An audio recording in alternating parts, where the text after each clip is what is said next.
Welcome to the Better Off bonus call of the week. Yep, this is when we get to answer your questions. If you'd like to get on the air, just send us an email. Ask Jill at betteroffpodcast.com and we'll arrange it. Remember, we've got the bonus call every Tuesday, and then on Thursdays, we drop the big show. And even on that show, we have some of your listener questions. So 2 chances every week to get on the air. Again, just send us an email. Ask Jill at betteroffpodcast.com. Okay, here we have Mr. Kevin. He's from Maryland. Kevin, welcome to Better Off. What can I do for you? Hi, Jill. Thanks. So I'm right now a federal contractor, but leaving that job to go to medical school. And I have a couple of questions in terms of rolling over my 401k. Okay. So I plan to roll it over into some kind of IRA, into some kind of company, and contribute another $5,500 to the IRA this year. Okay. And then invest it all in some medium risk tier investments, and let it go autopilot for the next 4 years. Nice. And so my questions are, what kind of IRA, what kind of company or criteria I should be considering while choosing that company? Mm-hmm. Do I need a financial planner for figuring out the nitty-gritty stuff, or could I do it myself? Okay. First, a little bit more information. How old are you? 23. 23? So young. Fantastic. And how much are you earning now before medical school? So I earn about $45,000 per year. Okay, great. And how much money is in the 401k right now? Around $17K. Okay, great. And how are you going to pay for medical school, by the way? So I'm very lucky to have very hardworking parents who's going to foot the bill. Oh, God, I love your parents. All right, so let's go back. So you're 23, you're going to medical school. Chances are you are going to have a reduction in your income while you're in medical school, right? You're not working while you're in medical school, are you? To basically $0. Okay. And when will that happen? You said that happens now-ish? This is going to happen this summer. Okay.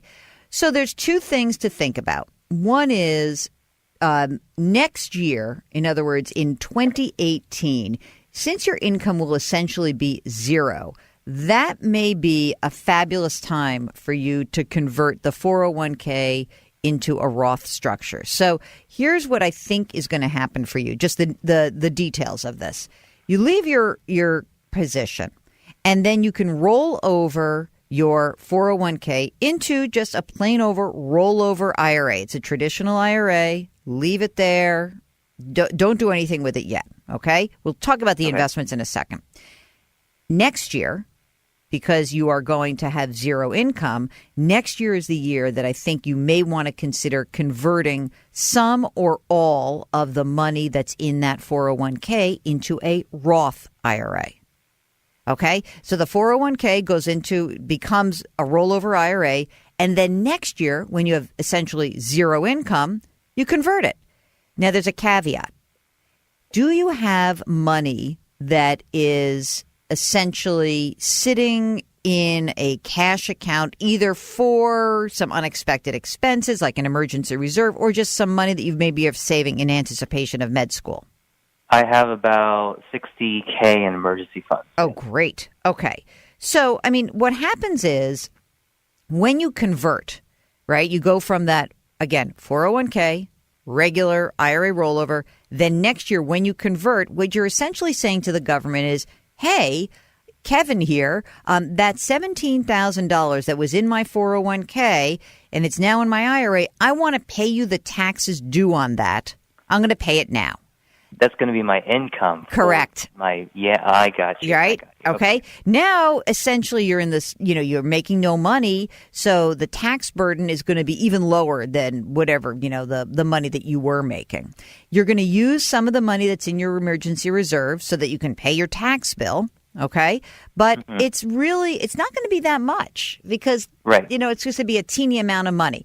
Now, the thing is, have you thus far for 2017, you've contributed to the 401k. How much have you put in there for this year? So out of my pocket, I've not put in any. I just let the employer put the money in. Okay. And so what you were planning to do is once you then rolled it over, then you'd make an IRA contribution for this year, right? Exactly. Okay. It'll give me a higher principal for the next 4 years. Right. Exactly. Okay. So that's fine. All right. So now we've got the mechanics of it. So I think you start with a traditional, like a rollover IRA for this year. You convert it next year when your tax base is really low. And now let's talk about what about the investments and the company and that. Okay. So are you the kind of person that likes to manage your own money? Is this something that's, fun for you? Is this something that you think is important that you want to start to conquer? What's your relationship with this part of the process? As much as I am interested in the financial stuff, I kind of just want it to go on autopilot and let it do its own thing. Okay. For the next 4 years. I don't have to worry about it. Okay, good.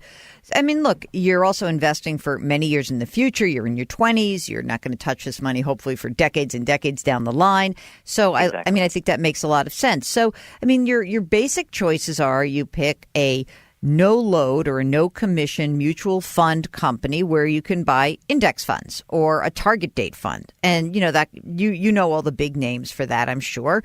And that is, Vanguard, Fidelity, T. Rowe Price, TD Ameritrade, any of these companies, you can just roll it over and you could potentially just say, I'm going to pick a stock index fund and a bond index fund, and that's it. And that will be, let's say, about 0.1%, maybe a little. If you added maybe an international fund, maybe it drifts up to 0.15% on an annual basis. But it's cheap. Sometimes it's even less than that. All right? Very easy to do. So that's one choice. And then there is, the robo-advisor choice, which is, again, is our sponsor, Betterment, but there are other robo-advisors as well. And, it's about 0.25% a year. So you're paying a little bit more than just picking your own index funds. The difference of using a robo instead of choosing just a couple of funds and doing it yourself is that it's going to be a little bit more customized. You're not going to have to do. Even though I'm telling you it's pretty easy to do it yourself, you're not going to have to do any of that work. You're going to go through a risk questionnaire, the output's going to come, and then boom, you are invested and, kind of set it and forget it. So to me, those are kind of your next, those are your two choices. I don't think you need to hire anyone to do either of those things. The next 4 years and probably the next 8 years, or 10 years, depending on your specialty in medicine, you're going to be pretty busy. I think that your idea of doing, setting it and forgetting it for 4 years is probably going to be a longer period of time than even you anticipate. So does that make sense to you? That does. What is the trigger that, like, what's the financial situation do I need to get myself in to be like, oh, I need someone to help me. I need to get a financial planner. Well, I think that probably when you are ready to get your first job is my guess.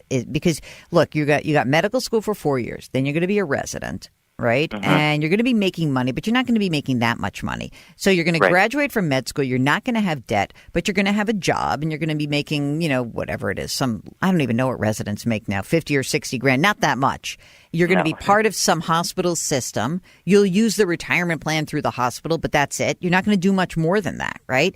So I think that your big point will come either if, you meet someone, get married, but then barring any big life event, it's usually the first big job you have. So, if all of a sudden you're an orthopedic surgeon in a major city and you're going from making 50 grand a year in a teaching hospital to making $500,000 a year, you might need some help. Okay. So, but I wouldn't sweat it till then.